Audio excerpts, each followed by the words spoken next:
नमस्कार, मुद्दा देख रहे हैं आप और मैं हूं आपके साथ ज्योति सांगवान। आज का मुद्दा है मोदी सरनेम को लेकर राहुल की बड़ी मुश्किलों का। जी हां, मोदी सरनेम को लेकर दिए गए बयान पर राहुल की मुश्किलें शिखर पर गईं। सूरत अदालत ने दोषी करार दिया, 2 साल की सजा सुनाई गई तो लोकसभा सचिवालय ने उनकी सदस्यता रद्द किए जाने का नोटिफिकेशन भी जारी कर दिया। यानी राहुल गांधी अब लोकसभा सांसद नहीं रहे, राहुल सांसद नहीं रहे। बीजेपी फैसले का जाहिर है स्वागत कर रही है तो कांग्रेस ने सरकार के खिलाफ मोर्चा खोल दिया है। कांग्रेस के साथ साथ कुछ दूसरे विरोधी दल भी हैं जो सरकार पर ही सवाल खड़े कर रहे हैं।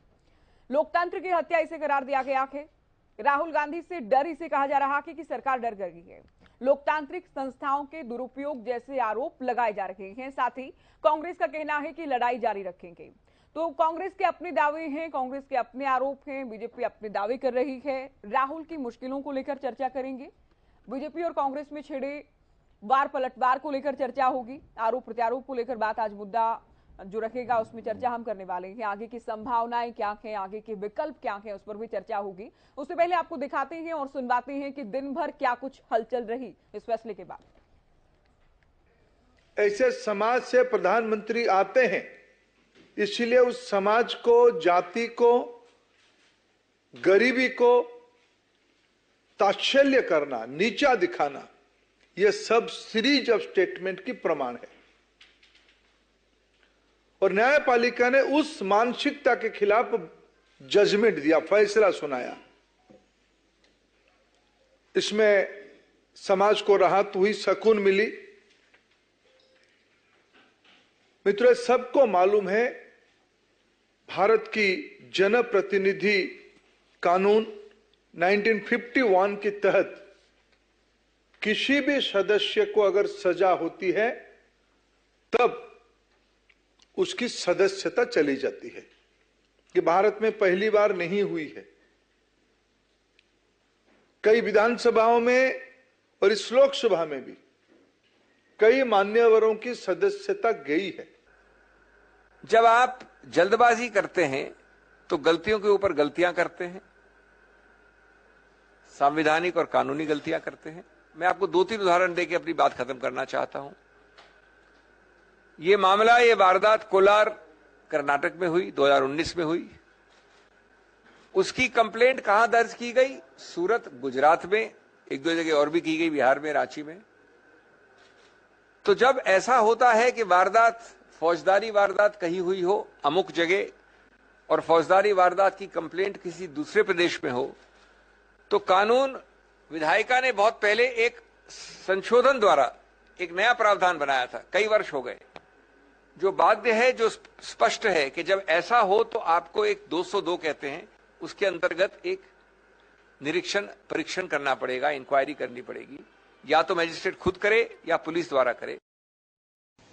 और सच बोलने वालों को लोकतंत्र के उसूलों के अनुसार और संविधान के तहत और उसकी रक्षा के लिए और जनता के हकूक के लिए लड़ने वालों का मुंह बंद करने के लिए उनको सदन से बाहर डाला गया है। और ऐसी कौन सा बड़ी अपराध थी कि डिफेमेशन केस में जिस व्यक्ति को कोई संबंध नहीं है और वो व्यक्ति कोई बैकवर्ड क्लास का, फॉरवर्ड क्लास का, ये क्वेश्चन भी नहीं है, लेकिन जो लोग यहाँ पर से पैसे लेके भागे, जो नीरव मोदी होंदे हो, ललित मोदी होंदे हो, मल्ल्या होंदे हो, वो क्या बैकवर्ड क्लास के थे क्या?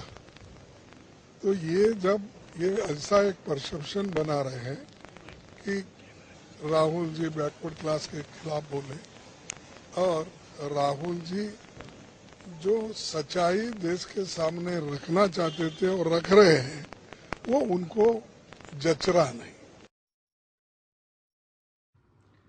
शाह और शहंशाह को एक ऐसा हिंदुस्तान चाहिए जिसमें विपक्ष चुपचाप कोने में पड़ा रहे, जिसमें मीडिया इनकी धुन पर नाचता रहे, जिसमें संस्थाएं इनके इशारे पर खड़ी हों, इनके इशारे पर बैठ जाएं। लेकिन राहुल गांधी इनसे इनका ये ख्वाब पूरा नहीं होने देगा।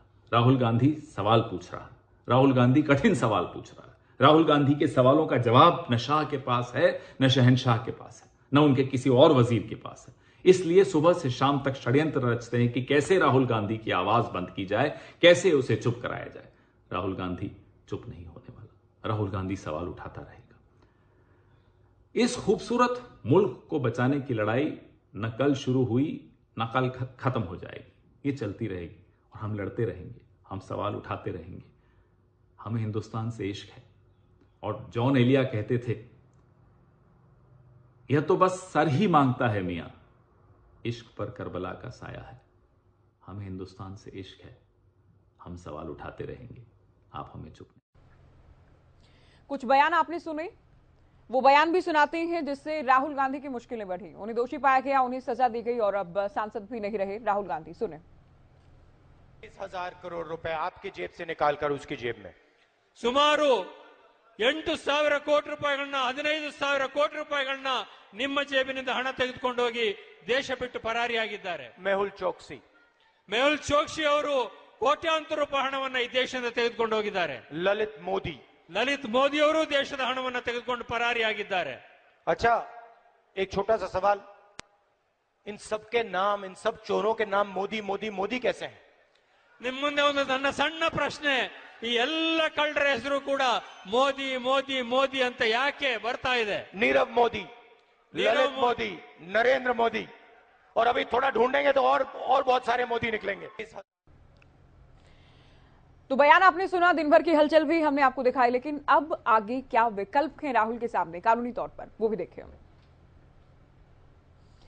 तो अपनी राहत के लिए हाईकोर्ट में चुनौती दे सकते हैं, इसके लिए उनमें बाकायदा वक्त भी दिया गया कि 30 दिन का। हाईकोर्ट सूरत सेशन अदालत के फैसले पर संभव है स्टे लगाए और पूरी संभावना के ना भी लगाए, दोनों ही स्थितियां हो सकती हैं। तो अगर स्टे लगता है तो सदस्यता बच सकती है, ये आप जानते हैं।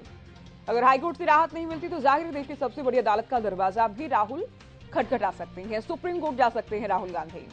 ऊपरी अदालत सजा पर रोक भी लगा देती है तो भी उनकी सदस्यता बहाली को लेकर भी सवाल हैं। तो स्टे अगर लगता है तो उन्हें राहत मिल सकती है। राहुल गांधी के दोषी पाए जाने पर भी रोक जरूरी है, या 2 साल या 2 साल से अधिक की सजा को लेकर आप जानते हैं ये कानून है जिसमें सदस्यता जाती है जनप्रतिनिधियों की। तो ऊपरी अदालत से अगर राहत नहीं मिली तो मुश्किलें बढ़ने वाली हैं। राहुल 2 साल ये मिलाकर 6 साल, उसके बाद 8 साल तक कोई भी इलेक्शन फाइट नहीं कर पाएंगे। तो राहुल के आगे के रास्ते क्या हैं वो हमने आपको दिखाया है, क्या बयान दिया गया था वो हमने आपको बताया और सुनाया।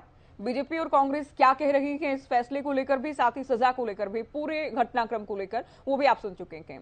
कुछ खास मेहमान हमारे साथ जुड़ गए हैं, चर्चा की शुरुआत कर लेते हैं। बीजेपी प्रवक्ता प्रोफेसर विधु रावल जी हमारे साथ जुड़े हैं। कांग्रेस का पक्ष रखने के लिए मनीष खटाना जी हमारे साथ चर्चा में हैं। इनेलो प्रवक्ता रजत पंजीटा जी हमारे साथ हैं। सीनियर एडवोकेट जो कि कानूनी पक्ष हमें बताएंगे, समझाएंगे, कुलभूषण भारद्वाज जी हमारे साथ हैं। वरिष्ठ पत्रकार राजेंद्र जादून जी चर्चा में है। स्वागत है आप सभी का। शुरुआत कांग्रेस से होके खटाना जी, पार्टी की और पार्टी के सबसे बड़े नेता की मुश्किलें बढ़ चुकी। देखिए, ना तो पार्टी की मुश्किलें बढ़ी हैं, ना पार्टी के सबसे बड़े नेता की मुश्किलें बढ़ी हैं। मुश्किलें का दौर जो शुरू हुआ है वो बीजेपी के रास्ते में है, बीजेपी के लिए है, क्योंकि बीजेपी राहुल जी को एक रोड़ा समझ के जिस तरीके से उनको हटाने का प्रयास बार बार कर रही है, चाहे वो संसद में उनका माइक बंद करके उनकी आवाज़ को दबाने का काम करती है, चाहे भारत जोड़ो यात्रा में कोरोना प्रोटोकॉल का हवाला देके उनकी यात्रा को रोकने की कोशिश करती है, चाहे भट्टा पारसोल, चाहे दूसरी जितने भी उन्होंने अपने जीवन में जितने भी संघर्ष किए, चाहे वो सत्ता में होते हुए चाहे विपक्ष में होते हुए, उन्होंने हमेशा उन्होंने आम आदमी की, इस देश के नौजवान की, बेरोजगार की और किसान की आवाज़ उठाने का काम किया। आज राहुल जी के साथ जिस तरीके से पहले इन्होंने ईडी का प्रेशर बनाया, जब वहां पर 8-8 10-10 घंटे पूछताछ हुई, उसके बाद भी राहुल निरंतर इनसे बेरोजगारी को लेकर, देश में हुए भ्रष्टाचार को लेकर, अडानी अंबानी को लेकर जो सवाल बार बार राहुल जी इनसे संसद में और मीडिया के माध्यम से जो बाहर जनता में और जिस तरीके से पूछते थे, वो कहीं ना कहीं बीजेपी को नहीं पसंद आ रही थी। और जिस तरीके से इन्होंने 2 साल की सजा हुई, ठीक है, उसमें 30 दिन का समय होता है, इन्होंने उस समय का भी इंतजार नहीं किया। उस जब न्यायालय ने उनको अपील का टाइम दिया तो अपील में क्या होता है क्या नहीं होता, और आनन फानन में आके उनकी सदस्यता, ये जो टाइम दिया गया कि लोकसभा सचिवालय को थोड़ी दिया गया कि नहीं, तो राहुल को दिया गया कि हाईकोर्ट अगर उन्हें जाना है, अगर ऊपरी अदालत वो जाते हैं तो ये टाइम है उनके पास, वो जाएं। अगर तो वहां से राहत मिलती है, उसमें अगर स्टे होती है या कोई और भी होता है तो सदस्यता तो बच सकती है ना। जो एक व्यक्ति, अगर देश के आज विपक्ष, एक टाइम ऐसा था जब बीजेपी के सिर्फ 2 ही सांसद थे लोकसभा में, तो उनको भी कांग्रेस पार्टी ने विदेश भेजा था दूसरे अपने यूएन में कि आप जाके हिंदुस्तान की बात को रखो। तो ये आपस में एक सिस्टम हुआ करता था। लेकिन आज एक सिस्टम है कि अगर मैं सत्ता में हूं तो सारी जिंदगी मुझे सत्ता में रहना है और दूसरे को ना तो दूसरे की बात सुननी है ना दूसरे को सत्ता में आने देना है। आज इस तरीके की बदले की राजनीति, चाहे वो ईडी हो, चाहे सीबीआई हो, चाहे और हवालों से, सिर्फ यही है कि उस इंसान को कैसे दबाया जाए, डराया जाए। राहुल जी, जांच एजेंसियां बीजेपी के इशारे पर काम कर रहे हैं, लोकतांत्रिक संस्थाएं हैं वो भी भारतीय जनता पार्टी के इशारे पर काम कर रहे हैं। ज्योति जी, ये तो आप देखो, लोग तो कहीं ना कहीं, चूंकि हमने दिन में भी चर्चा की, आपको अदालत के फैसले को लेकर भी आप लोग कहीं ना कहीं डायरेक्टली इनडायरेक्टली सवाल खड़े कर देते हैं। ज्योति जी, 2004 से 14 तक कांग्रेस की सरकार थी और मात्र 112 छापे ईडी द्वारा, सीबीआई द्वारा मारे गए। 2014 से लेके 2023 तक 9 साल के अंदर 3000 से ज्यादा छापे ईडी और सीबीआई ने मारे हैं, और वो सारे के सारे तकरीबन 99.9% छापे विपक्षियों पर मारे गए हैं। जो भी कांग्रेस के नेता थे, जो मोदी जी अगर उनको 2019 से पहले भ्रष्ट बताते थे और वो जब बीजेपी में शामिल हुए, उनकी सबकी इंक्वायरी रुक गई और वो सारे दूध के धुले हो गए और वो सारे के सारे बीजेपी में शिफ्ट हो गए। तो धन से, बल से, जिस तरीके से जिसको दबाया जाए, जिसको डराया जाए और अपनी पार्टी में शामिल कराया जाए, एकमात्र राहुल जी जो देश के युवाओं की, बेरोजगारों की, किसान की आवाज संसद में उठाने का काम करते थे, आज उनकी सदस्यता भी इतनी जल्दी इन्होंने रद्द करी कि कहीं ये व्यक्ति हमारे से कोई सवाल ना पूछे। तो सवालों से, जिस प्रधानमंत्री ने आज तक एक प्रेस कॉन्फ्रेंस नहीं करी, आपके सवालों पर वो सवालों से भागते किस लिए? सवाल पूछ लेते हैं। विधु रावल जी, राहुल गांधी से डर गई बीजेपी, सरकार डर गई राहुल से, कांग्रेस को ही लगता है? ज्योति जी, राहुल गांधी जी ने कुछ दिनों पहले कहा था कि मैं दुर्भाग्य से सांसद हूं। वो दुर्भाग्य से सांसद थे, अब नहीं रहे, दुर्भाग्य से उनको मुक्ति मिल गई। इसी प्रकार से उनके सांसद रहते हुए जो वायनाड का दुर्भाग्य था, उस दुर्भाग्य से वायनाड को मुक्ति मिल गई। अमेठी ने तो खैर अपना दुर्भाग्य खुद ही अपने हाथ से ठीक कर लिया था। उन्होंने 2019 में राहुल गांधी को हराकर अपने यहां दुर्भाग्य को पहले ही दूर कर दिया था। लेकिन महत्वपूर्ण क्या है कि भगवान के घर देर है, अंधेर नहीं है। देर हो सकती है लेकिन अंधेर नहीं है। राहुल गांधी जी को भी मन की इच्छा पूरी हो गई, उनका दुर्भाग्य जो है सौभाग्य में बदल गया। अब वो बदस्तूर बैंकॉक से लेकर इटली तक घूम सकते हैं। पहले भी अच्छे आदर्श सांसद तो रहे नहीं, वो कभी भी संसद में आने का बहुत अच्छा रिकॉर्ड तो उनका है नहीं। आज तक लगभग 18 साल के उनके संसदीय जो कार्यकाल रहा है उनका, उसमें केवल 21 जो है अलग अलग चर्चाओं में वो शामिल हुए हैं। ये अपने आप में महत्वपूर्ण है। ये भी महत्वपूर्ण है कि आज तक कोई प्राइवेट मेंबर बिल नहीं लेकर आए वो।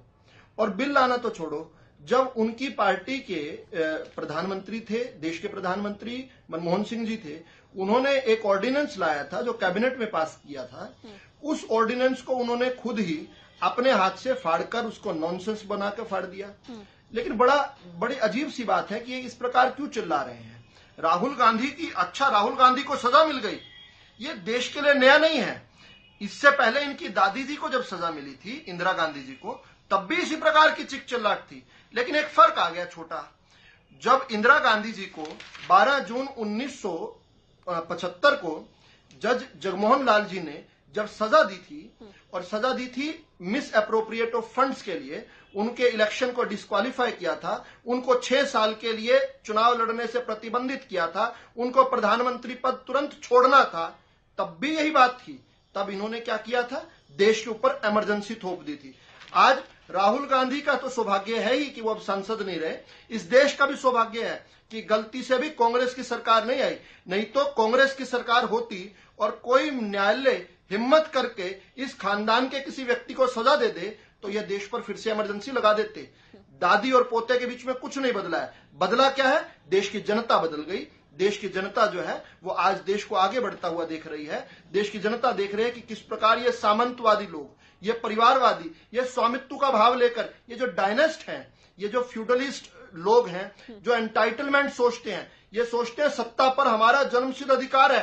राहुल गांधी की सदस्यता क्यों छीन ली? एक दिन में छीन ली, 24 घंटे में छीन ली, इनके लिए बड़ी बात है। जबकि देश का कानून है ये कि द मूवमेंट कोई कन्विक्ट होता है तो जो the representation of people's act है उसके तहत 1951 के तहत, और उसके बाद जिस प्रकार से कानून जो है lily Thomas versus union of India का जो लैंडमार्क एक जजमेंट है 2013 की, वो देश का कानून ये कहता है कि उसको तुरंत डिस्क्वालीफाई माना जाए। ये एक मेयर फॉर्मेलिटी थी जो लोकसभा सचिवालय ने पूरी की है। ये तो ऑटोमेटिक डिस्क्वालीफाइड थे जैसे जज ने इनके खिलाफ, तो अब इनकी लड़ाई न्यायालय के खिलाफ है, उस जज के खिलाफ है जिसने आपका जो दावा है और कांग्रेस पार्टी के जो आरोप है साक्ष्यों में कर दिया। ठीक है, इन दावों और आरोपों के बीच कानूनी पक्ष और पहलू क्या के ये हम समझने का प्रयास करेंगे। भारद्वाज जी, आप बताएं, अदालत फैसला सुनाती है, अगले ही दिन यानी आज की तारीख में, आज के दिन लोकसभा सचिवालय से नोटिफिकेशन आ जाता है कि राहुल गांधी अब लोकसभा सांसद नहीं रहे। इसमें कानून क्या कहता है? देखिए ज्योति जी, सबसे पहली बात तो ये है कि किसी पार्टी ने, सत्तारूढ़ दल ने, केंद्र की सरकार ने, जो सांसद थे पहले राहुल जी, उनको सदस्यता से रद्द नहीं किया है। अगर रद्द किया गया है तो जो देश का कानून है हमारा, जो सीआरपीसी आईपीसी कहती है, उसके अंतर्गत एक शिकायत सेक्शन 500 में 499 के अंदर एक वाद दायर किया गया, और उसके अंदर जो साक्ष्य आए, उन साक्ष्यों को देखने के पश्चात माननीय न्यायालय ने उसके अनुरूप अपना निर्णय सुनाया है। तो मेरा मानना इसमें यह है कि जब अदालत कोई अपना निर्णय सुना रही है और आपको, पीड़ित पक्ष को लगता है, आरोपी पक्ष को लगता है कि उसके साथ अन्याय हुआ है, उसकी बात को सुना नहीं गया है निचली अदालत के अंदर, तो जो हमारा कानून है वो अपनी बात को उससे जो ऊपर की अदालत है, माननीय उच्च न्यायालय के अंदर जाएं, अपनी बात को रखें। और जहां तक बात है कि जो मैंने, जैसा अभी जो जानकारी भी मिल रही है, जो कानून के हिसाब से काम हुआ है, निर्णय हुआ, अदालत ने जो निर्णय सुनाया, उसके बाद वो निर्णय जो लोकसभा के सचिवालय के अंदर पहुंचा है, और जो कानून कहता है कि अगर किसी व्यक्ति को 2 साल या 2 साल से ज्यादा सजा होती है तो उसकी सदस्यता को रद्द माना जाएगा। तो ये सारा जो प्रकरण है, इसके अंदर मेरा मानना ये है कि जो कांग्रेस पार्टी के जो प्रवक्ता है, मैं उनको सुन रहा हूं, मैंने भी कांग्रेस पार्टी के जो अध्यक्ष महोदय खड़गे जी, उनको भी सुना, उन्होंने भी अपनी बात को रखा। मैं जो कांग्रेस पार्टी के प्रवक्ता हैं खेड़ा जी, मैंने उनको भी सुना। वो इधर उधर की बात तो कर रहे हैं, हाँ। बदले की भावना से कार्रवाई हुई, जानबूझकर कार्रवाई हुई, आवाज को दबाया जा रहा है। मेरा मानना यह है और मेरा सुझाव भी ये है कि जो माननीय अदालत ने अपना निर्णय सुनाया है, वो सब उस निर्णय की प्रतिलिपि लेकर और उससे ऊपरी जो अदालत है उसके अंदर अपनी बात को रखे। ये मेरा नाम। अच्छा, कांग्रेस जो कह रही, आपने कहा कि आपने सारी बाइट सभी सुनी, हमने सुनवाया भी, तो ये कहना कि जल्दी की गई, 24 घंटे के अंदर उनकी सदस्यता रद्द कर दी गई, इस बात का कोई बेस, कोई आधार बनता है इस बात का? कानून कहता है, तो 2013 के अंदर जो कानून बना वो कानून कहता है, और वो कानून ये देखिए आप, वो पास कब हुआ? जो हमारे लोकसभा के सम्मानित सदस्यगण लोग थे, लोकसभा के अंदर वो कानून पटल पर आया और उसको स्वीकृति प्रदान की गई, और उसके अनुरूप अब बात ये कह रहे हैं जल्दबाजी की बात, अब मैं बार बार कहना चाहूंगा, अगर माननीय उच्च न्यायालय के अंदर जाकर ये अपना पक्ष रखते हैं और अदालत उस पर अगर इस निर्णय को पलट देती है, हाँ। तो मैं समझता हूं कि वही जिस प्रकार से अब 24 घंटे के अंदर अंदर जो कानून के मुताबिक इनकी सदस्यता, राहुल गांधी जी की सदस्यता को रद्द किया गया है, बहाल हो जाएगी, वो उच्च न्यायालय में जाएंगे। अगर उच्च न्यायालय उस निर्णय को पलटता है तो पुनः उनकी जो है वो सदस्यता जो बहाल हो जाएगी। तो इसके अंदर ये कहना कि जल्दबाजी है। कई सवालों के साथ आपके पास आएंगे रजत जी। हालांकि बिल्कुल पहला मौका नहीं है जब देश के कोई बड़े नेता या किसी भी पार्टी के नेता को इस तरह से सजा हुई हो, सदस्यता गई हो, या फिर आगे इलेक्शन लड़ने को लेकर भी स्थिति उलझन की बनी हो। इनेलो पार्टी कैसे देख रही है इस पूरे घटनाक्रम को? पहले अदालत का फैसला, उसके बाद सदस्यता चले जाना राहुल गांधी के। देखिए, अदालत का जो भी फैसला है उसका हम सम्मान करते हैं और जो सभी नागरिक है उनको अदालतों में विश्वास होना चाहिए। बिल्कुल। और हाँ, वो कोई उसमें दो राय नहीं है। देखिए, अच्छी तरह तो इसका जवाब कांग्रेस के प्रवक्ता ही दे पाएंगे, लेकिन जहां तक जैसे कांग्रेस के एक विधायक हरियाणा में प्रदीप चौधरी के साथ भी ऐसा ही हुआ था, आपको ध्यान होगा, उसमें भी जब वो स्टे हो गया था, इसमें दो ही चीजें हैं। जैसे मेन चीज तो स्टे है। स्टे आप अपना, एक तो कन्विक्शन है और दूसरा आपका क्वांटम ऑफ सेंटेंस है। तो या तो आप ट्रायल कोर्ट या एपेलेट कोर्ट से जाके अपील कीजिए, अपनी जो है कन्विक्शन जो है और सेंटेंस है उसे स्टे करा लीजिए, तो सदस्यता बहाल हो जाएगी। दूसरा, अगर एपेलेट कोर्ट जो है उनका क्वांटम ऑफ सेंटेंस 2 साल से अगर कम कर देता है, क्वांटम ऑफ सेंटेंस 2 साल से अगर वो कम कर देता है, तो उन पर ये लागू ही नहीं होगा। तो बाय डिफॉल्ट ही जो है वो उनकी सदस्यता जो है वो बहाल हो जाएगी। तो देखिए, लेकिन जो अब ना बहुत ज्यादा, जैसे पहले पॉलिटिकल रैलीज होती थी, इलेक्शन कैंपेन होता था, उसमें बहुत कुछ बोला जाता था। ऐसा नहीं है कि 2014 से पहले भाजपा के बहुत ज्यादा नेताओं के बड़े अलग अलग किस्म के बयान सोशल मीडिया पे आज भी मौजूद है, जहां बहुत कुछ बोला गया। और आज भी जो है जो एक निकनेम से बोला जाता है राहुल गांधी जी को, और बहुत सी चीजें हैं ऐसी पब्लिक डोमेन के अंदर। फिर तो ऐसे करने लग जाए तो मुझे लगता है भरमार हो जाएगी जो डेफामेशन के केसेस है उसकी। तो थोड़ी सी पॉलिटिकल मैच्योरिटी दिखानी चाहिए। बहुत से कार्टूनिस्ट भी हैं, अभी मैं न्यूज़पेपर में पढ़ रहा था, तो टाइम्स ऑफ इंडिया के कार्टूनिस्ट हैं, वो ऑनरेबल चीफ जस्टिस के फेवरेट कार्टूनिस्ट हैं, वो बता रहे थे। ऐसे एक भरत मंजाल हैं, उनके कार्टून आते हैं, ताऊ बोलियो करके कार्टून आया करते थे। आजकल तो ट्विटर के ऊपर कोई कुछ कह दे, वैसे कुछ कह दे, तो डेफामेशन फाइल करने के लिए कोर्ट में चले जाते हैं। थोड़ा सा इसको इस लेवल तक नहीं लेके जाना चाहिए, यहाँ तक नहीं घसीटना चाहिए। थोड़ा दुर्भाग्य की बात है। एक बात ये भी है कि कहा यह जा रहा है कि राहुल ने माफी भी नहीं मांगी। नहीं, उसमें देखिए, जो भी आप सुना रहे थे उसमें ये जो आपने सुनाया, मैं तो उसका बोल सकता हूँ, हालांकि मैं कांग्रेस का प्रवक्ता नहीं हूँ। उसमें ये बोला गया, सभी चोरों का नाम मोदी क्यों है? यहाँ सभी चोरों का नाम मोदी क्यों है? यहाँ सभी जो मोदी है उनको चोर नहीं बोला गया, ये बोला गया जो सभी चोर हैं उनका नाम मोदी क्यों है। देखिए, वो तो निश्चित तौर पे जो देश का पैसा लेके बाहर भागे हैं, चाहे मेहुल चौकसी है, चाहे ये नीरव मोदी, ललित मोदी, ऐसे बहुत से हैं जो जनता का पैसा लेके बाहर भागे हैं।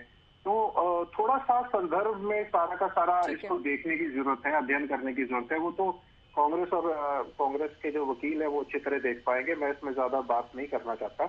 लेकिन पॉलिटिकली थोड़ी मैच्योरिटी दिखानी चाहिए देश के। देखिए, 2 सबसे बड़ी पार्टीज हैं, तो इसमें नहीं रजत जी, आपकी बात हम तक आ गई है कि थोड़ी मैच्योरिटी दिखाई जाने की जरूरत थी। हालांकि कांग्रेस तो जाहिर डिफेंड करेगी और अटैकिंग मोड पर भी है बीजेपी पर, सरकार पर, लेकिन इनेलो का मानना ये है, जो कि वीरेंद्र सिंह की ओर से भी कहा गया कि बीजेपी के नेता के, कि छोटी छोटी बातों को बड़ा करना या तूल नहीं देना चाहिए, इस तरह से नहीं होना चाहिए था। विदु रावल जी, आरोप है आपकी पार्टी पर, सरकार पर आरोप है कि जो विरोधी नेता हैं, या तो उनके खिलाफ आप लोग सीबीआई, आईटी और साथ ही ईडी छोड़ देते हैं, जांच करवाते हैं या जेल भेज देते हैं।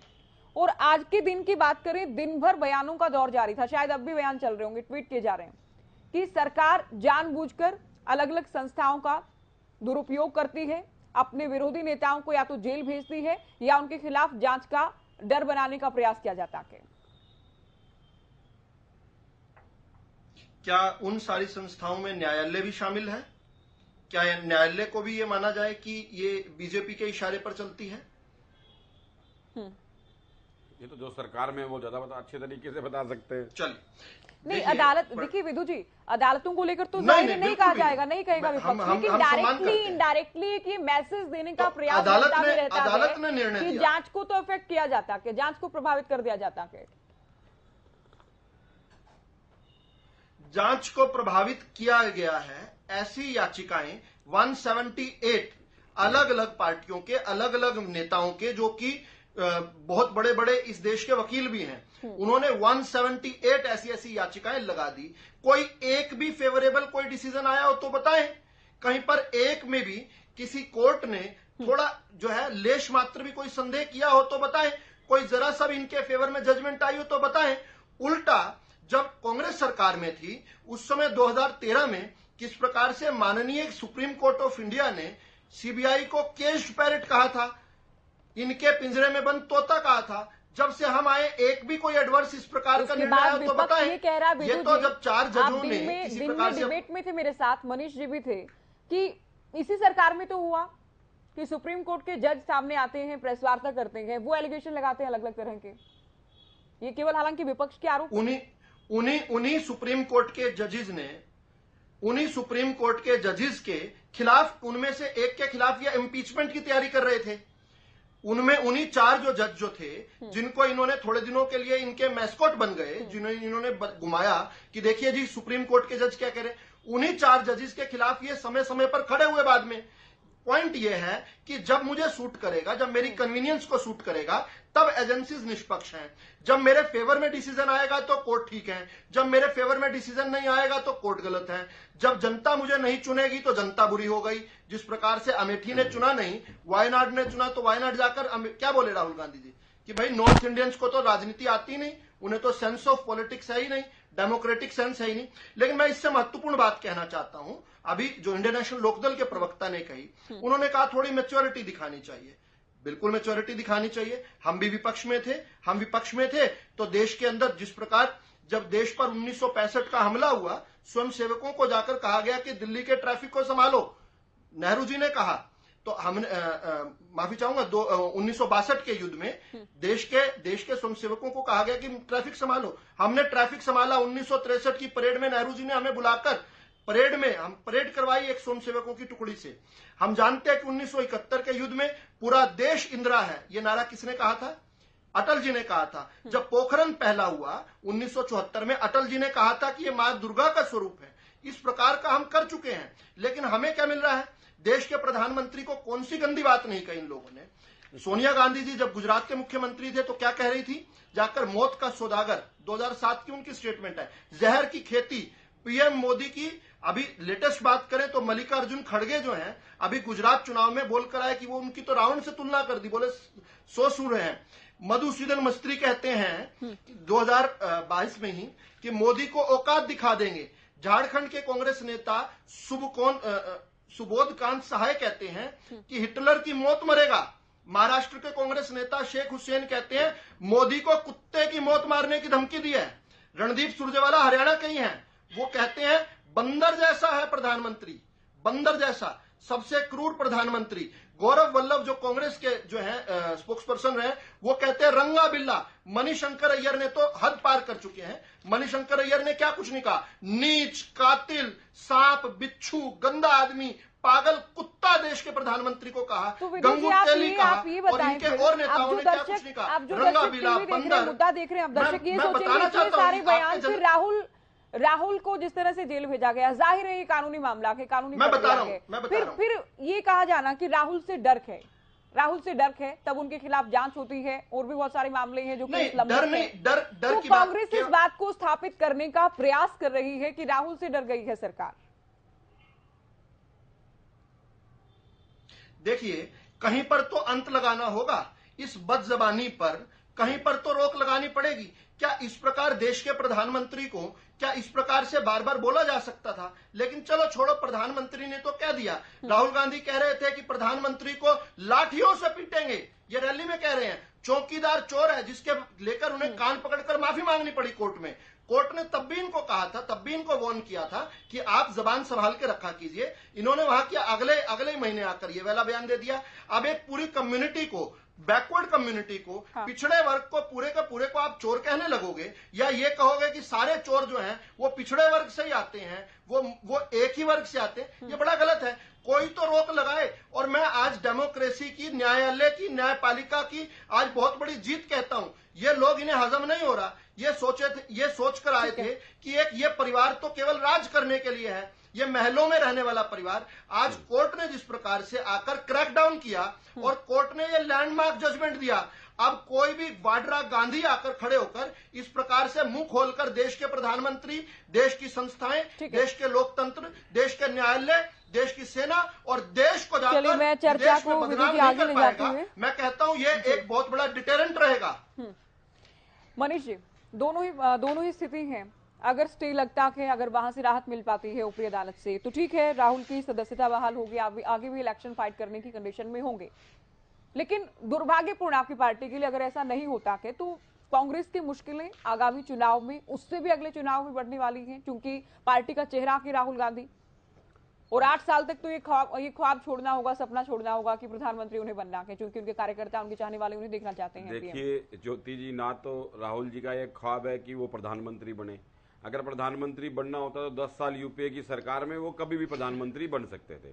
उन्होंने मंत्री तक का पद नहीं लिया, तो प्रधानमंत्री की तो बात ही नहीं है। राहुल जी हमेशा सच्चाई के साथ चलते हैं, सच्चाई के साथ सच्चाई पर ही हमेशा उनकी जो भी बात थी, चाहे वो कोरोना काल में कही हुई बातें थी, चाहे कोरोना के बाद अर्थव्यवस्था को लेकर कही हुई बात थी, चाहे जीएसटी को लेकर कही हुई बात थी, चाहे नोटबंदी को लेकर कही हुई बात थी, चाहे आपकी अडानी को लेकर, अंबानी को लेकर बात थी, उनकी एक एक बात समय के साथ साथ सच हुई और लोगों ने इस बात को माना। और जो मेरे भाई बीजेपी के प्रवक्ता हैं, बहुत समझदार व्यक्ति हैं, वो हमेशा परिवार परिवार परिवार, महलों महलों, क्योंकि इसके अलावा उनके पास कुछ है नहीं। ये वही महल और वही परिवार है जिसने 3500 किलोमीटर, जिसने कन्याकुमारी से कश्मीर तक हर वर्ग के लोगों से पैदल चल के मिले, हर वो चीज जानी जो धरातल पर थी, और लोग जिस बात को लेकर, जिस बात से लोगों को आहत था, जो 9 साल की सरकार, जो प्रदेश सेंटर में जो सरकार थी, उस सरकार के खिलाफ जितने भी लोगों का जो आप लोगों ने, आपकी जो कुनीतियां थी, आपके जो बेरोजगारी, जो भ्रष्टाचार थे, आपको रोकते हुए जी राजेंद्र जी, बहुत माफी के साथ, चूंकि आपका पहला भी स्टेटमेंट आपकी पहली नहीं हो पाई है, पहला उत्तर भी नहीं हो पाया है, आप विस्तार से बताइएगा कि जो पूरा घटनाक्रम है, राहुल को सजा होना, फिर उनका लोकसभा सांसद ना रहना, इसका क्या संदेश पॉलिटिकली आप देख रहे हैं देश की जनता में?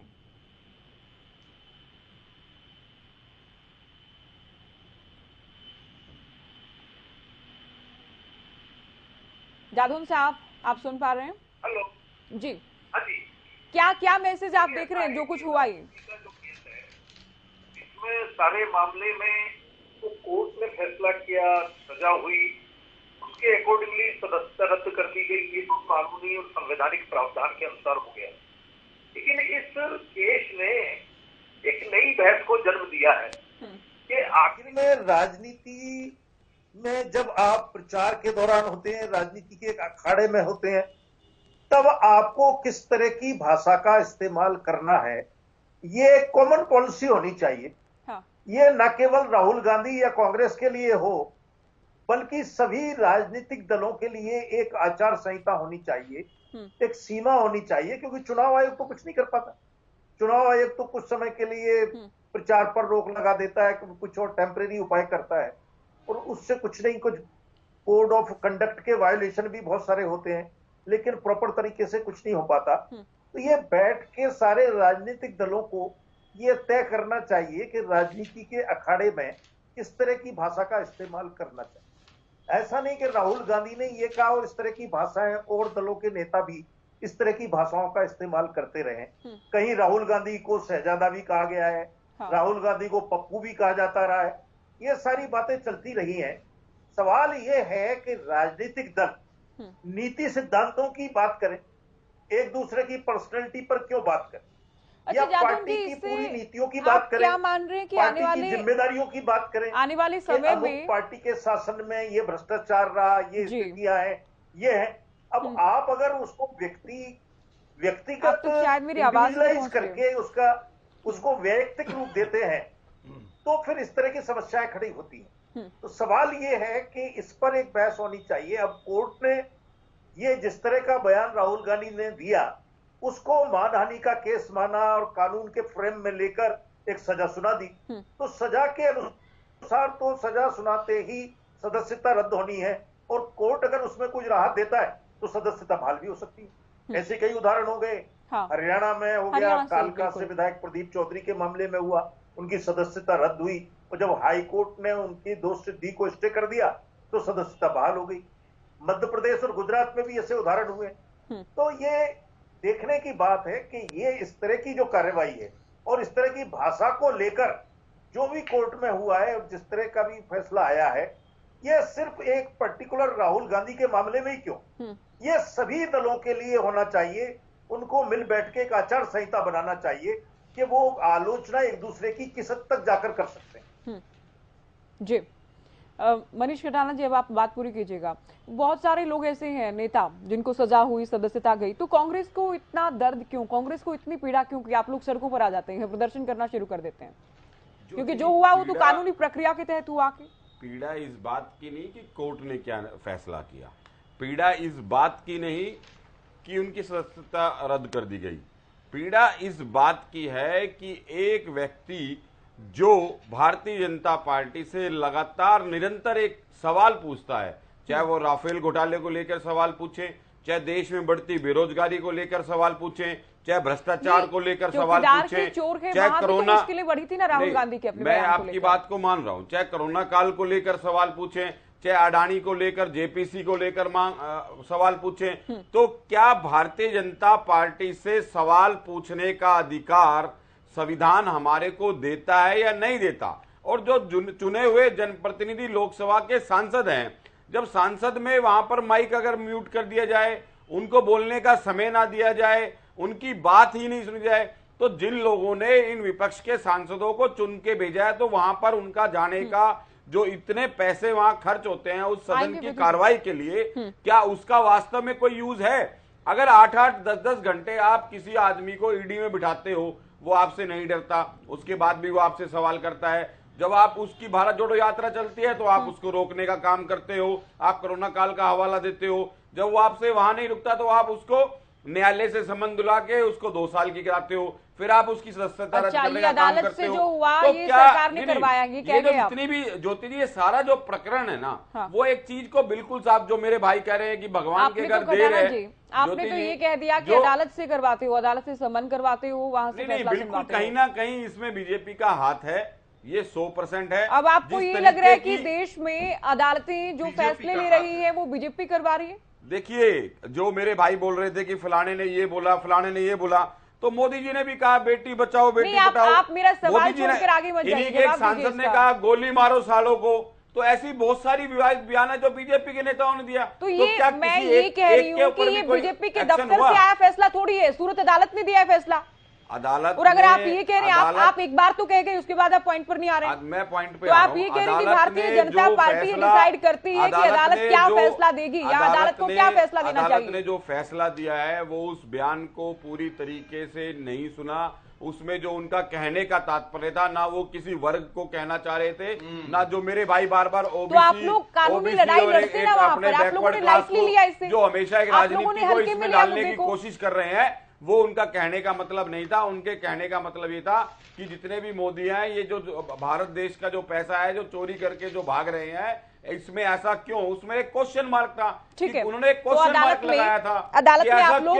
अदालत में आप लोग नहीं समझा पाए इस बात को। विदु जी, मैं आऊंगी आपके पास। कुलभूषण जी, आपसे भी सवाल है, 30 दिन के लिए जो फैसले को निलंबित किया गया है, सजा को निलंबित किया गया है, इसका क्या मायने, इसके क्या समझे जाएं? क्या ये वो वक्त है जब ये अपील कर सकते हैं अगली अदालत में?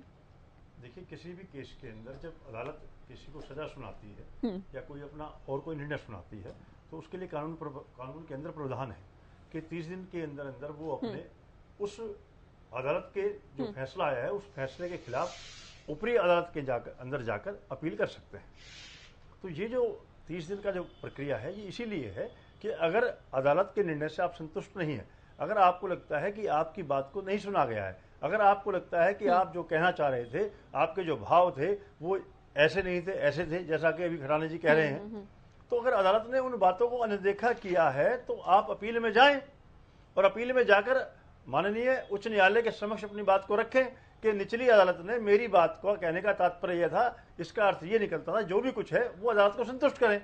अगर माननीय उच्च न्यायालय अगर जब इस केस की पैरवी की जाएगी, आगे अपील की जाएगी और अपील के अंदर जब कांग्रेस की ओर से या राहुल जी की ओर से जो अधिवक्ता साथी होंगे, वकील साथी होंगे, जब वो अदालत को अपनी बात को बताएंगे और अदालत को, माननीय उच्च न्यायालय को लगेगा कि हाँ निचली अदालत ने इनकी बात को या इनके किसी विषय को नहीं समझा या समझने के अंदर कोई भूल हुई है तो माननीय उच्च न्यायालय उस पर अपना निर्णय सुनाएगा। हाँ। तो मेरा कहने का तात्पर्य केवल इतना है कि अभी कांग्रेस पार्टी के जो नेतागण हैं वो संयम बरते, क्योंकि अभी जैसे मनीष जी ने कहा। अच्छा, आप मेरे एक सवाल और भी, मैं एक बात अगर स्टे नहीं लगाती है अदालत तो अपील पर सुनवाई भी करती है तो सदस्यता रद्द ही मानी जाएगी? तब बिल्कुल रद्द मानी जाएगी। उसके बाद अगर सुनवाई चलती रहे ऊपरी अदालत में विकल्प, उसके बाद अगर मान लो उच्च न्यायालय के अंदर अगर इस जो निचली अदालत का निर्णय है, सेशन अदालत का जो निर्णय है, अगर उस पर मोहर लग जाती है तो उसके बाद सर्वोच्च न्यायालय बचता है।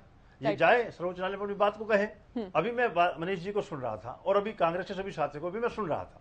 मेरा आग्रह और निवेदन बड़े सम्मान पूर्वक है कि आप कह रहे हैं कि ये सजा जो सवाल पूछने पर सजा नहीं हुई है, ये जो सजा हुई है मानहानि का जो मुकदमा दायर हुआ है उसके अंदर किसी व्यक्ति को पीड़ा पहुंची है और उसने अपनी बात को अदालत के अंदर रखा है कि इनके इन शब्दों से मेरी और मेरी जाति को या मुझे पीड़ा हुई है, मैं आहत हुआ हूं, तो उस विषय को लेकर माननीय अदालत ने उस पर अपना निर्णय सुनाया है। और बार बार मेरे मनीष जी भाई कह रहे हैं, कांग्रेस के नेतागण कह रहे हैं, मैं एक निवेदन करना चाहूंगा कानून का जानकार होने के नाते कि हमारे देश के अंदर जो सीआरपीसी आईपीसी है वो चाहे एक निम्न वर्ग का व्यक्ति हो और चाहे उच्च पद पर बैठे हुए माननीय प्रधानमंत्री तक सबके लिए समान है। अदालत के अंदर अपना विश्वास व्यक्त करें और अदालत की प्रक्रिया को अपनाएं ताकि इनको जो न्याय की अभी कहा कि हम न्यायालय में विश्वास रखते हैं, अगर आप न्यायालय में विश्वास रखते हैं तो इस प्रकार से फिर जो है आप इस निर्णय को लेकर कम से कम इस निर्णय को लेकर आप गुमराह करने का काम आम जनमानस को ना करें। ठीक है, विधु रावल जी काफी देर से कुछ कहना चाह रहे हैं। साथ ही विधु जी, आप लोग, हालांकि मैं बार बार ये भी कहती चलूं कि मामला पूरी तरह से कानूनी है, अदालत का फैसला कि कोई भी उस पर सवाल नहीं खड़े कर सकता के, लेकिन बार बार जो ओबीसी वर्ग को साथ में लाया जा रहा है, तो क्या बीजेपी चुनावी फायदा लेने का भी प्रयास कर रही है इस समुदाय से? देखिए, नहीं, एक सामंतवादी सोच तो है ही जिसके विरुद्ध हम लड़ाई लड़ रहे हैं। हम ये लोग राजशाही हैं, इन लोगों के लिए राहुल गांधी एक स्पेशल कैटेगरी के व्यक्ति हैं जो अन्य लोगों से भिन्न है। मैं आपकी एक डिबेट में था, उन्होंने कहा था कि राहुल गांधी जो लैंग्वेज है वो बिल्कुल ठीक है, राहुल गांधी इतने बड़े नेता हैं, भिन्न। जीवन जी मनीष जी, मैं तो आपके बीच में नहीं बोला था भाई साहब, आप इतना अच्छा बोल रहे थे, मैं सुन रहा था। बोलिए सर, बोलिए। अच्छा, कांग्रेस के ये एक और सांसद जो थे, जो एक साल भी नहीं हुआ, मोहम्मद फैजल थे, कांग्रेस के सांसद थे, लक्षद्वीप से सांसद थे, उनको डिस्क्वालीफाई किया। क्या उनके लिए इस प्रकार सड़कों पर आए? जब ईडी के लिए कांग्रेस की इनकी सोनिया गांधी जी हैं या राहुल गांधी जी हैं, दोनों जब गए, इन्होंने उस समय भी सड़क पर तांडव मचाया। क्या चिदम्बरम जी के लिए, सुशील शिंदे जी के लिए, उन्हें भी ईडी ने बुलाया था? क्या उसके लिए आए ये लोग? इन लोगों को अपने लिए अलग कानून चाहिए, इनको अलग घर चाहिए, अलग सुरक्षा चाहिए, एयरपोर्ट पर अलग इन्हें क्यू चाहिए अपने लिए, ये सब अपने लिए अलग व्यवस्था चाहते हैं और कांग्रेस के जो समर्थक हैं इसको सपोर्ट करते हैं। हाँ। एक सामंतवादी सोच है। हमने देखा कि किस प्रकार जब राष्ट्रपति जी जब उनका होना था, निर्वाचन होना था, जिस समय जब राष्ट्रपति जी का निर्वाचन जिस समय हो रहा था, उस समय किस प्रकार इनके जो लोकसभा के नेता हैं उन्होंने एक गलत शब्द बोला। हम जानते हैं कि किस प्रकार इन लोगों ने पुरजोर विरोध किया कि इन्होंने कहा आदिवासी हैं तो क्या ये इस बात में किसी को तो ब्लेम लेना पड़ेगा कि देश में 75 साल हो गए, एक के बाद एक राष्ट्रपति आए, देश के 20% समुदाय में से कोई एक व्यक्ति को भी नहीं ले पाए। ये किस प्रकार से पिछड़ों का एक बार नहीं बार बार विरोध करते हैं। ये जो मैंने नाम आपको बताए, नीच कहना एक चुने हुए मुख्यमंत्री को जो बाद में प्रधानमंत्री बने, उनको नीच कहना, कातिल कहना, रंगा बिल्ला कहना, पागल कुत्ता कहना, बिच्छू कहना, सांप कहना, क्या ये सामंतवादी सोच की निशानी नहीं है? क्या ये सामंतवादी सोच की निशानी नहीं है कि ये निरंतर लगातार कर्नाटक के अंदर आज भी एससी जो समाज के लोग हैं, हमारे अनुसूचित जाति के लोग, उनके विरुद्ध जो है आज भी सड़कों पर उतरी हुई थी कांग्रेस। डीके शिव कुमार जो इनके कांग्रेस के नेता हैं, उनके नेतृत्व में और सिद्धारमैया के नेतृत्व में आज भी इन्होंने जो है अनुसूचित जाति के लोगों के विरुद्ध जो है, जो सरकार हम देने चाह रहे हैं उसके विरुद्ध, आरक्षण के विरुद्ध उन्होंने प्रदर्शन किया। इनकी सोच सामंतवादी है। और मैं एक और अंतिम बात जरूर कहना चाहता हूं, जब मैं कहीं जाता हूं, whenever I go anywhere, I represent my community, my village, my place और मैं अगर अपने प्रदेश से बाहर जाता हूं तो अपने प्रदेश को भी मैं रिप्रेजेंट करता हूं। तो जब आप मेरे गांव को गाली देते हैं, आप कहते हैं कि सारे सब बेकार लोग जो है उस फला जगह से आते हैं या एक फला जाति से आते हैं या फला उपनाम के साथ आते हैं, तो आप मुझे आहर्ट करते हैं। आपको तो बहुत जल्दी हर्ट हो जाते हैं जब टीवी चैनल पर आपकी माता जी का जिसने ओरिजिनल नाम लिया एंटोनियो माइनो सोनिया गांधी जी का असली नाम है कि नहीं है, उनके बचपन का नाम है कि नहीं है। एक टीवी चैनल पर एक पत्रकार जो है, प्रतिष्ठित पत्रकार ने केवल उनका नाम लिया, उनको तो स्टूडियो से पुलिस भेजकर उठवा दिया। अब यहाँ पर आप किस प्रकार से रो रहे हैं, मुझे अच्छा नहीं लगता। ये इसको हिपोक्रेसी की भी तो कोई सीमा होनी चाहिए। सबसे महत्वपूर्ण क्या है, ये अपने लिए जो विशेष अधिकार चाहते रहे हैं, इन्हें लगा ये देश जो है ये हमारे लिए बना है। ये हजम नहीं कर पा रहे कि कोई और लोग आकर इस देश के अंदर सेवा कर रहे हैं। इस देश के प्रधानमंत्री, मुख्यमंत्री, राष्ट्रपति बने हैं, मुख्य न्यायाधीश बने, अपनी मर्जी से बनाया करते थे जज ये। हम इस बात को समझें कि इनकी सोच जो है वो सामंतवादी है। चलिए रजत जी इंतजार कर रहे हैं। गंगू तेली कहा था, याद करें गंगू तेली क्या होता है, क्या साबित करना चाहते थे गंगू तेली बोलकर प्रधानमंत्री? तो ये बहुत सारे बयान है ना, इसलिए अब आप जो बात कह रहे हैं ये कहीं ना कहीं इस बात को भी मजबूती दे रही है कि राहुल के बयान पर ही क्यों। और ये केवल बिल्कुल भी राहुल जी ऐसा नहीं कि कांग्रेस के नेताओं ने आपत्तिजनक या विवादास्पद बयान दिए हों। हम अगर खास तौर पर इलेक्शन के टाइम के बयान देखेंगे, लगभग सभी दलों के नेता विवादास्पद बयान देते आए हैं, जिन पर चुनाव आयोग को भी शिकायत की जाती है। उसके बाद स्थिति क्या रहती है वो आप भी जानते हैं। नहीं रजत जी काफी देर से इंतजार कर रहे हैं, विदु जी आएंगे आपके पास, अगले उत्तर में आप बताइएगा। रजत जी आज हमने देखा कि कई दलों के नेताओं ने ट्वीट कर सरकार पर सवाल खड़े किए हैं, विपक्षी दलों के। तो क्या विपक्षी दलों को आने वाले चुनाव के लिहाज से मजबूती मिलेगी अब जो फैसला आया है राहुल गांधी को लेकर? नहीं, देखिए उससे पहले तो जो अभी थोड़ा एक बड़ा इम्पोर्टेंट सी बात इन्होंने आखिरी में बोली है कि कांग्रेस न्यायाधीश अपनी मर्जी से लगाया करती थी। उससे पूछेंगे इससे क्या इनके बाद जो बोली इन्होंने उसका क्या तात्पर्य है।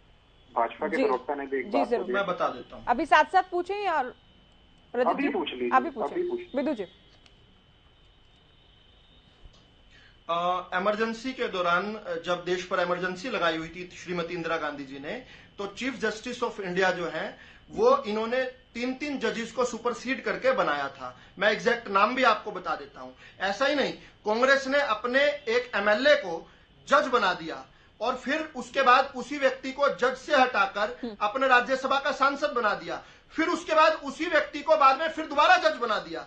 ये इस प्रकार का मखौल किया करते थे। लेकिन आज जब न्यायपालिका स्वतंत्र है तो आज यही लोग चीखाचिल्ली कर रहे हैं। आज ये भी कह रहे हैं कि न्यायपालिका ने हमारे विरुद्ध डिसीजन दे दिया तो न्यायपालिका बुरी है, लेकिन साथ साथ ये भी कह रहे हैं कि नहीं न्यायपालिका अलग है। यानी ये कंफ्यूज पार्टी है। चलिए पंडिता जी को उत्तर देने देते हैं फिर जी।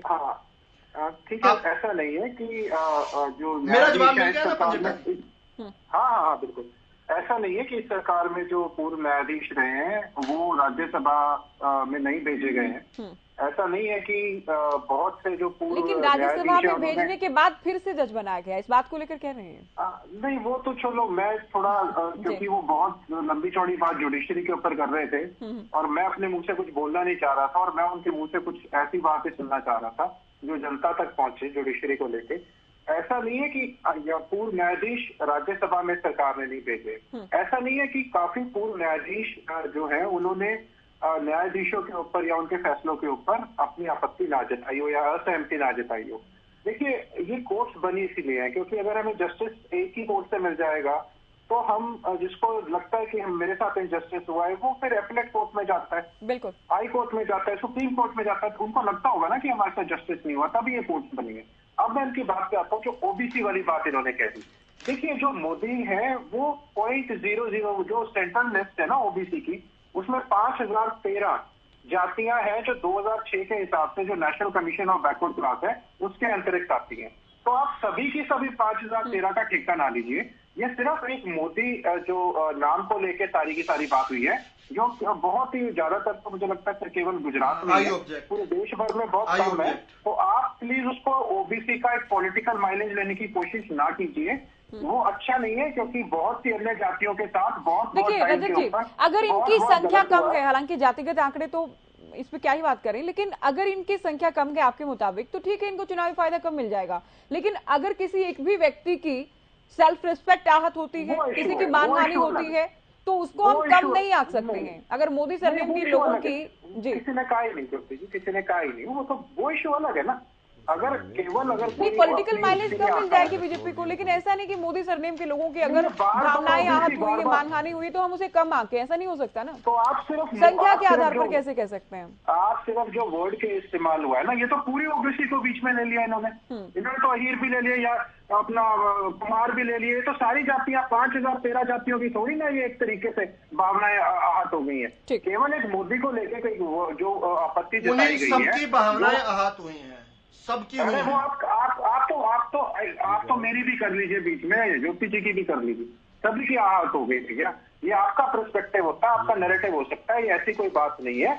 ये सिर्फ एक केवल, और उन्होंने जो गुजरात के मंत्री हैं उनका भी क्योंकि सरनेम मोदी है, उन्होंने जाके ये जो है कंप्लेनेंट वो थे। तो ये बात इसमें ना कीजिए आप, ये थोड़ा पॉलिटिकल माइलेज लेने की कोशिश ना कीजिए, इसमें नहीं जाना चाहिए। जहां तक बात है कि आपने क्वेश्चन उठाया था ऑपोजिशन को लेकर, देखिए यहाँ दोनों ही तरीके की बात रहेंगी, लेकिन ये नहीं होता कि किसी के किसी का डाउनफॉल है तो दूसरे को उसमें अपॉर्चुनिटी ढूंढनी चाहिए। नहीं, क्या सभी एकजुट होंगे? बहुत सारे लोगों को ये दिक्कत रही हो कि राहुल की अगुवाई में हम एकजुट नहीं होंगे, या फिर राहुल अगर पीएम फेस होते हैं, क्योंकि संभावनाओं पर बात कर रहे हैं अभी। तो थोड़ा मैं इसको क्लैरिफाई कर दूं, पीएम फेस को लेके ऑपोजिशन पहले इकट्ठी होनी चाहिए, वो मेन मुद्दा है। सारा ऑपोजिशन इकट्ठा होना चाहिए, क्योंकि डिवाइडेड रहेगा तो निश्चित तौर पे भाजपा को फायदा होगा।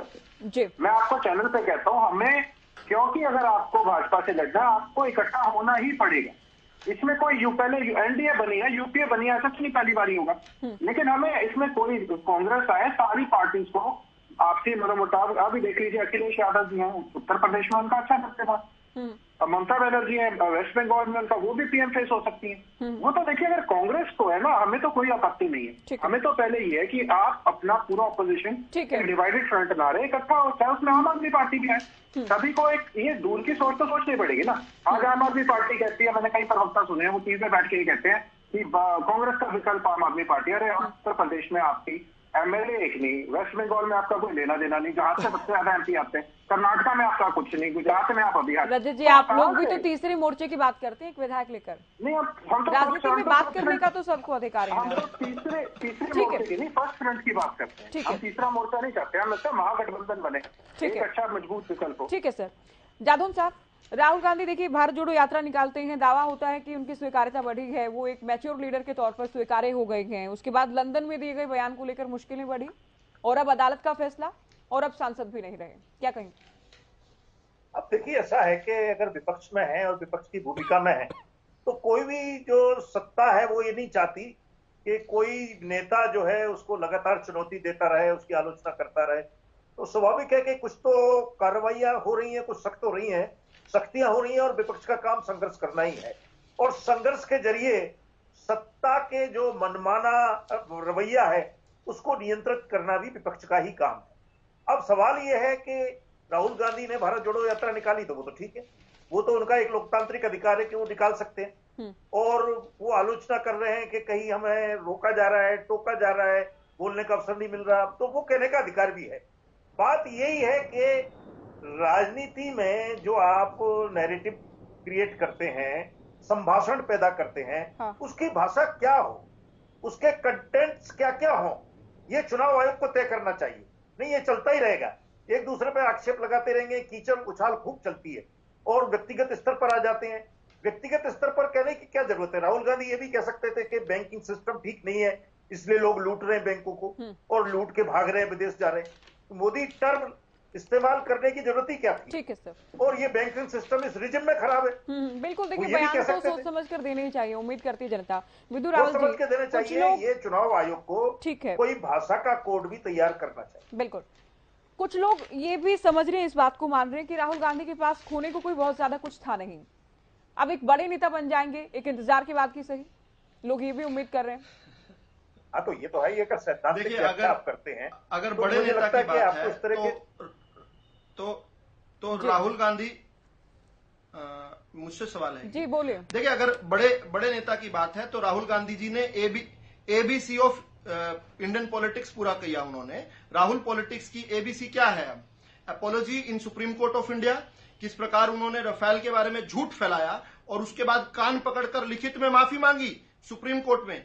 Bell in corruption case, National Herald के मामले में मां और बेटा दोनों जो है जमानत पर हैं, और अब कन्विक्शन इन डेफोमेशन केस, 7 मामलों में वो जमानत पर है डेफोमेशन के, लेकिन यहां पर एक कन्विक्शन भी होगी। तो ABC जो है, और डी बोलूंगा डेमोक्रेसी को, जिसको वो कोसते हैं, वो democracy is very live and kicking.